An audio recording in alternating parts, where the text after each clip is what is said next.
Anda telah mengunduh podcast yang dipaparkan oleh Pendeta Dr. Erastus Sabdono ini dari truth.id/voice. Selamat mendengarkan podcast ini. Shalom, kebenaran pada hari ini, Minggu 10 April 2022, bertema Satu-satunya Harta. Dalam kehidupan ini, hanya ada dua jenis harta. Yang pertama, Allah sendiri.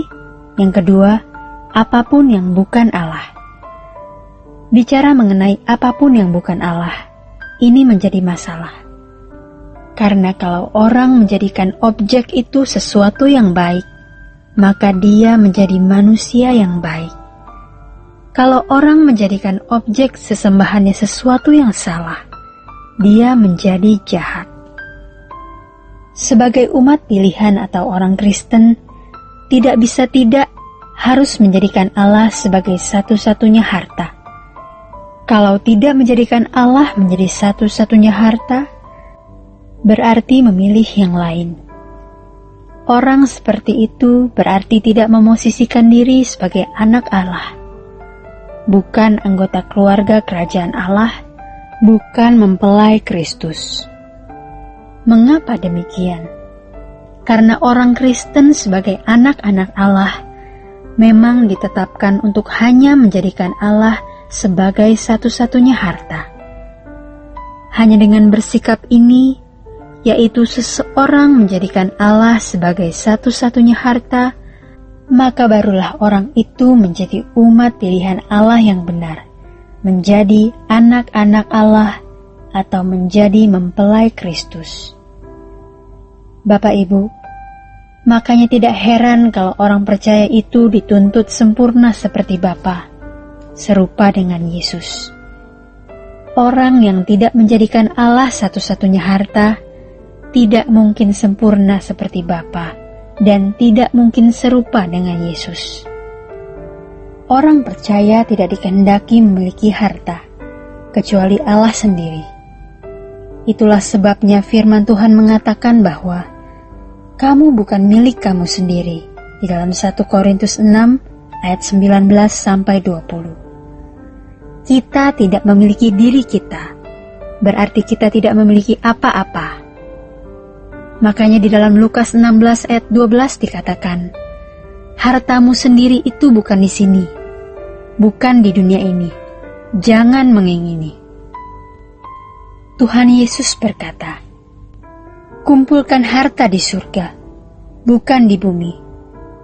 Apakah dengan begitu kita tidak perlu mencari uang? Harus. Karena firman Tuhan mengatakan, baik kamu makan atau minum atau melakukan sesuatu, lakukanlah semua untuk Tuhan.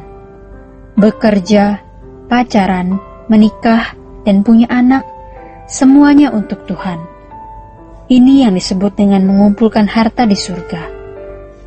Ironis, standar ini sudah hampir-hampir hilang. Melalui renungan harian ini, kita mau kembali ke jalan ini. Kita tidak boleh memiliki harta kecuali Tuhan. Jadi kalau kita mencari uang, bisnis, karir, studi, kuliah, jadi sarjana, mendapat pangkat, gelar, semua harus dipersembahkan untuk Tuhan. Bisa dimengerti kalau kehidupan orang percaya harus didasarkan pada prinsip asal ada makanan dan pakaian cukup. Yesus sendiri menjadi teladan kita mengatakan, serigala mempunyai liang dan burung mempunyai sarang, tetapi anak manusia tidak mempunyai tempat untuk meletakkan kepalanya. Di dalam hal ini, sebenarnya kekristenan yang sejati yang diajarkan Yesus hanya bisa dikenakan oleh orang-orang yang nekat, orang-orang yang berani tidak wajar. Kalau tidak nekat, pasti hidupnya dalam kewajaran seperti manusia lain. Inilah yang membuat kekristenan merosot selama berabad-abad sampai hari ini. Kalau seseorang tidak mengenal Elohim Yahweh, tidak mengenal keselamatan dalam Yesus Kristus, tidak dituntut memiliki kehidupan seperti orang percaya ini, yakni menjadikan Elohim Yahweh satu-satunya harta. Maka dari itu Bapak Ibu, jangan kita berpikir dan berpandangan bahwa orang di luar Kristen pasti memiliki pengertian dan sikap yang salah mengenai harta. Kita tidak bisa membandingkan orang Kristen dengan mereka yang tidak mengenal keselamatan di dalam Yesus Kristus. Memang mereka tidak memiliki pengertian mengenai keselamatan dalam Yesus Kristus dan tidak mengenal Allah Abraham, Ishak, dan Yakub. Tetapi bukan tidak mungkin, dan faktanya demikian. Tidak sedikit yang memiliki filosofi-filosofi yang tidak menjadikan harta materi dunia sebagai nilai tinggi. Dalam kenyataan hidup, kita dapat jumpai orang-orang yang rela tidak menjadi kaya secara harta materi. Rela tidak memiliki harta dunia, rela melepaskan semua kegemerlapan dunia, menjadi orang-orang sederhana, atau menjadi orang yang benar-benar miskin. Banyak orang memandang keadaan itu keadaan yang mulia dan terhormat.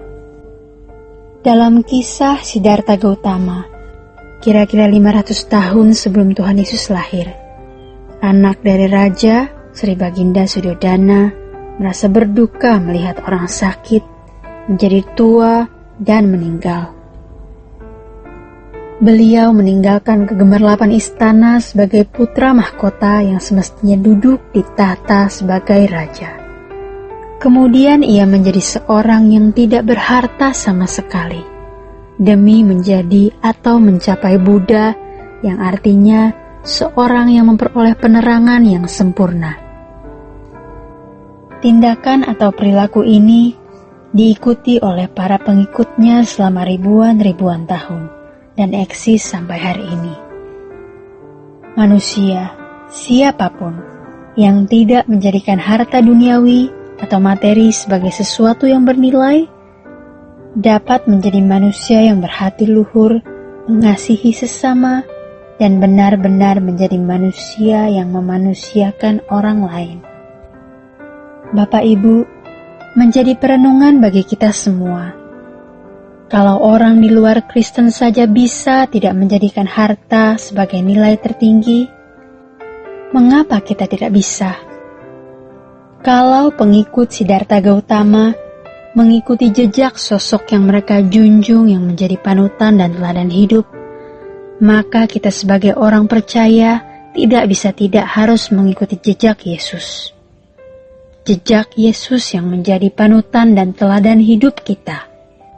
Bagaimana Yesus memandang atau bersikap terhadap harta materi duniawi, itulah pandangan dan sikap kita.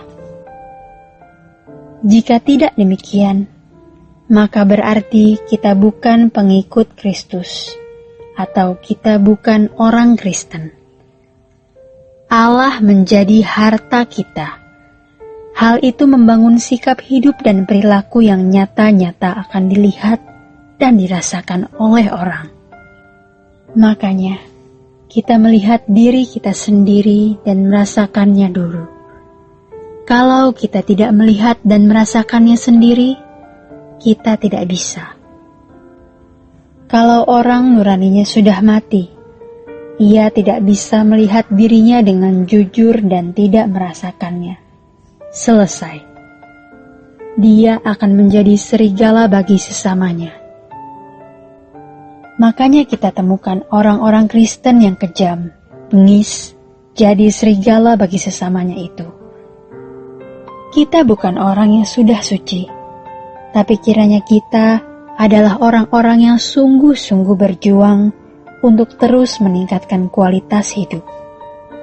Bapak Ibu, marilah kita mengingat, orang yang tidak menjadikan Allah satu-satunya harta, tidak mungkin sempurna seperti Bapa atau serupa dengan Yesus. Sampai di sini kebenaran firman Tuhan pada hari ini. Tuhan Yesus memberkati kita. Untuk berlangganan renungan harian dalam bentuk cetak, silakan hubungi Truth Literatur di nomor telepon 0878 7870 7000. Untuk mendapatkan CD khotbah, MP3 Renungan Truth, dan CD album lagu produksi Sola Gracia, Anda dapat menghubungi di hari dan jam kerja di nomor telepon 021 638 60953. Tuhan Yesus memberkati. Sola Gracia.